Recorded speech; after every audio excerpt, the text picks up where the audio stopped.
Hi everyone, Niall Paterson here, the Sky News Daily, on its way in just a moment. Today, bills. Household expenses are rising dramatically from April the 1st, so how much more will we be spending? And is there anything we can do about it? Donald Trump is heading back to the White House. Together we can truly make America great again. We are in for an unpredictable but fascinating 4 years. And we're going to be following every twist and turn for the first 100 days. We'll be bringing you the latest updates and analysis first thing every morning. So join me, James Matthews. Me, Martha Kellner. And me, Mark Stone. For Trump 100, every weekday at 6 a.m, wherever you get your podcasts. It's always amused me that the start of the financial year coincides with April Fool's Day. But trust me, this time it's no laughing matter, as this is the point where any number of household expenses shift in price, depending on the market. And no prizes for guessing which way your bills are going. But if you need a clue, it's certainly not down. Paul Kelso is our business correspondent. Paul, look, they're already calling it Awful April. I can think of some other words that I might use, but they're not for a podcast audience. So let's start with the biggies. Gas and electric, they're going up. Energy bills, which have been the primary driver of the cost of living squeeze, up again, big increase on average, and these are averages, £111 if you're on a variable rate with your energy provider. It follows the price cap. We're using an annual figure, but energy bills actually change quarterly. The price cap is reviewed. Next forecast, is it to go down slightly for the summer, but then increase again. The big takeaway is if we go back to before the start of the Ukraine war, back to 2021, paying a good 60% to 80% more than we were back then for our energy. What about water? I mean, we know that this is an industry that has plenty of problems. What are we going to be paying with that? On average, water bills will go up £123. Wow. This is many would say, a long overdue correction in water bills. For several years, they were falling in real terms. The onus of the regulator off what is another regulated price was to keep bills down. There are big variations around that average figure of £123. Remember, water, it's a monopoly. So if you're in Southern Waters area, your bills are going up nearly 50%. That's average of £225 extra on a bill. If you're lucky enough to live in Northumbria water area, you're looking at closer to £80 if you live in Sunderland, some of the examples we've looked at. So there are big regional variations, but water going up a great deal more than it has for a very long time. Well, it certainly sounds like if I am going to be having a bath in the immediate future, it's going to be a cold and shallow one. But at least afterwards, I can still switch on the television for a bit of entertainment or perhaps even browse online. Oh no, hold on a minute. Both of those are going up in price as well, aren't they? Yeah, we bundle together mobile TV and broadband increases. Now, some of these, so they used to be index linked to your mobile and broadband. That's been banned. So now there's what they call a pounds and pence increase that's fixed, some of which kicks in this month. Bundle it together, you're looking at about £106. That's actually less than the increase last year. This time last year, we're looking at an annual figure of about £144. Now, some of that is because providers could still index it, so it was linked to inflation. Remember, inflation was higher last year than it is now, but it's still another £100 and something, and that's on average. We've talked about it on the podcast as much as we have pretty much every other topic we've covered so far. But council tax, again, we understand that local authority funding has in real terms been decreasing. We are about to see a correction, quite a sizable correction in places. 85% of councils have increased their council tax by 5%. A few have applied and sought to increase them by more and given permission. Some have actually managed to increase them by less. A couple of examples. The average for a Band D property across the country increases £108 across local authorities. But if we look at Bradford, 9.3% increase they had to apply to the Secretary of State, Angela Rayner, to bump it up. That's £191 extra for a council taxpayer in Band D in Bradford. Compare and contrast with Wandsworth. The council tax there has just gone up £29. So plenty of arguments about how well or otherwise local authorities are run that will feature, I'm sure, in the impending election. But big regional variations, it's still, on average, another £100 at least on your council tax bill. And on top of everything that we have mentioned, of course, anytime you go to the shops right now, you recognise you are wandering out with less change from your weekly shop. Everything is more expensive than it used to be, and significantly so. Yeah, these figures, we come up with this figure on average close to £500 as your bill increases, the universal costs as we think of them, the things that everybody has. But we're not reflecting food inflation here, partly because it fluctuates too much and it's too difficult to judge, frankly, how much you buy. But food inflation has absolutely become embedded. Simply your shop costs a great deal more than it used to. And we're at the state where you go into a small convenience store and the butter is in security packs because shoplifting of essentials has become attractive. There's a big debate about what motivates it, but I always think that is a sign of an impact of the rising cost of essentials that shops have to take that measure. Paul, you know me well as a glass half full type of guy. Aye, right. But is there no reason for us to be cheerful today? Are there no glimmers of hope amongst all this doom and gloom that you've been doling out? It's April Fool's Day and what's gone before has been no joke, but it is also the time at which regulated incomes shift as well. And we're nearly in a new tax year, so wages tend to go up this time. And if we look across the board, wages are rising, and they're rising for pensioners. The triple lock has delivered another generous increase, 4.1%. That's another £470 a year for a pensioner. So that does put them close to ahead of the game on those bill increases. The national minimum wage is the really big one. It's the one the government want to talk about today, unsurprisingly.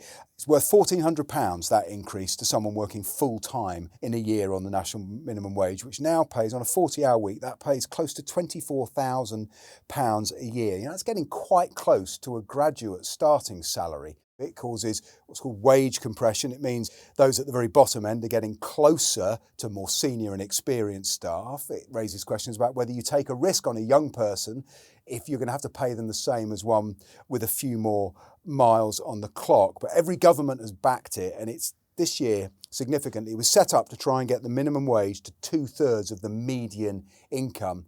And it's essentially there. It's one of the most generous minimum wages in the world, and it actually means, in real terms, lower earners have done better than middle earners over the last few years. OK, so what about those middle earners then? Do we have any good news for that demographic? The Office for National Statistics will tell us that wages rose by 5.8% in January. In fact, wages have been rising higher than inflation for getting on for 2 years.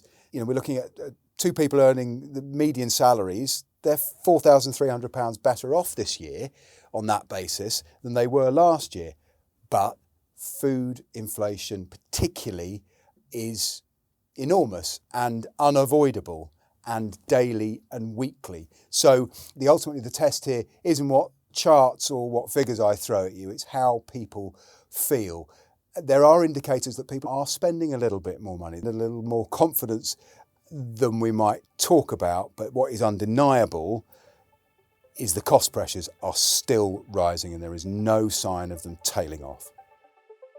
Being charitable, it is a mixed picture for your personal finances. The question being whether or not we can actually do anything to minimise our outgoings. Georgia Taylor is a financial advisor and the founder of Money Matters and Tailored Wealth. Georgia, look, clearly there are some bills we can't avoid or even minimise a little. So is there anything we can do this awful April? Yes, I think in general, we just need to have a full oversight of our finances. So what I find time and time again is people do just tend to bury their head in the sand. Now is the time, especially whilst we're not necessarily using our heating, we're going through a heat wave at the moment. So you won't see the direct effects of, for example, the gas price increases. But it's okay, well, what can we be doing to put some extra money aside to prepare ourselves for next winter? So that could be looking at, where can you see cuts? Is there any kind of small changes that you can make now that you're then going to benefit from in the future? But when it comes to those very specific tariffs, I mean, we're always told you should be switching, you should be jumping from provider to provider as and when is necessary. I mean, right now, is there much competition when it comes to the provision of gas and electric? Yeah, there is. I mean, sadly, loyalty doesn't pay. So I always recommend, I do it every April. I call it my financial spring clean, where I call up all of my providers. If I'm not going to change, I'll then try and haggle on the price. So see if you can get it down a tiny bit. Every little matters. You say haggling there. I think there will be people listening to this podcast for whom that thought has never crossed their head. It says on the website, this is how much it's going to cost me. Therefore, that is how much it costs. But you're implying something different. Yeah, you can always get the price down. So I'll give you an example for my Wi-Fi. I stayed because I thought loyalty paid. It went up from £20 a month to £45 a month. And if you're not looking out for that in your bank statement, your payslip, whatever it might be, you're then going to obviously get charged for it. So you have to call them. You have to say, look, you've increased my prices. I wasn't fully aware of this. These are the prices that the other providers offer me. So you might say, Vodafone's offering it for £19, E's offering it for £22, whatever it might be. Do some research and go back to them and say, look, instead of swapping over, I'll stay, but you need to lower my prices. So that's what I mean by kind of haggling. But you do need to do some research first. You can't just kind of pull a number out of thin air. But presumably that doesn't apply to some of the bills which are going up right now. Yeah. Local authorities set council tax, don't they? And if you've got a water bill coming through your front door, you're going to have to pay that, aren't you? Yeah, the only thing that you can do with council tax is normally you pay over 10 months. It's not going to reduce your total payments, but you can ask your local council if you can pay over 12 months. So it just means it lowers the monthly cost and it's better for your budgeting and it's easier to monitor. The other thing that you can do is sometimes there are reductions in council tax available. For example, if you're a single household, a low-income family. So it is always worth calling and reaching out and just asking. If you don't ask, you don't get. So there are actually behavioural changes that we can all make just to be, that little bit more clued up about our finances and a bit more mindful of the money that's going out. Definitely. And small changes can make kind of a big impact over time. So things like giving yourself a finance date every month. So you sit down, where's all my money been going? What kind of small expenses have I been doing that perhaps aren't necessary? Whether it's buying extra food shop. This is where my weakness is. I do my food shop and then I say, I just pop to Sainsbury's and get this. And then you end up picking up 3 other things. So it's things like that. If you can stop that can make a big difference. We've largely been talking, Georgia, from the point of view of the consumer for very obvious reasons. The amount of money we're all having to spend is going up and it continues to go up. But let's talk about business because, of course, they're going to be hit as well. We've already talked on the podcast about it, a rise in terms of the minimum wage. But on top of that, of course, you've got employer national insurance contributions going up. I mean, that's going to have an effect, isn't it? Yeah, absolutely. And that's going to have what I call more of a ripple effect on the consumer. So you might not see it straight away, but ultimately those smaller companies are going to have to share the cost of that. And that normally is a price rise. So for example, I have an accountant, they emailed me last month saying that their prices are going up 10% because they need to help cover some of the costs of the increased national insurance contributions for employers. So it's things like that. Slowly, those costs do tend to get passed on to the consumers. In terms of for people that own companies, there are ways that you can reduce the national insurance you pay through salary sacrifice schemes, such as doing additional pension contributions. We're also going to find that some people are going to have to outsource their workers. We will also find, sadly, that there will probably be some job losses or hiring freezes or not as much growth. What about when things go wrong? For those families Yeah. who are already struggling right now, who are looking at council tax increases, who are looking at increases in in every single utility, everything that they're spending money on is just not going as far. What about them? When crisis comes, what can they do? Yeah, I think the most important thing is know that there is lots of help out there. As I said, if you don't ask, you don't get. If you are one of those families that fall into debt, there are so many great charities that you can reach out to. I think it's Citizens Advice, Step Change. So make sure that you're starting those conversations now or starting them early. The longer you leave it, the harder that it gets and the bigger the issue is going to become. And realistically, everyone says, oh, cut this, cut that. Sometimes people have cut everything they feasibly can and the bills are just too much. And then the only other way that you can look at is, okay, well, how can I increase my income? Can I ask my employer for a pay rise? If that's not an option, do I have any skills or talents that I can then use and perhaps do a bit of freelancing? Or is there a side hustle that I can do? There's things like online questionnaires you can fill out. You can literally do them whilst watching TV and you get paid to do it. So it's little things like that. If you really can't make any cuts, okay, well, how can we increase the income? How can we make that better? And if you want to see how the changes will directly affect you, you can head to skynews.com. On the homepage there, you'll find our cost of living calculator. Just pop in your details and it'll give you all you need to know. The Daily is back tomorrow.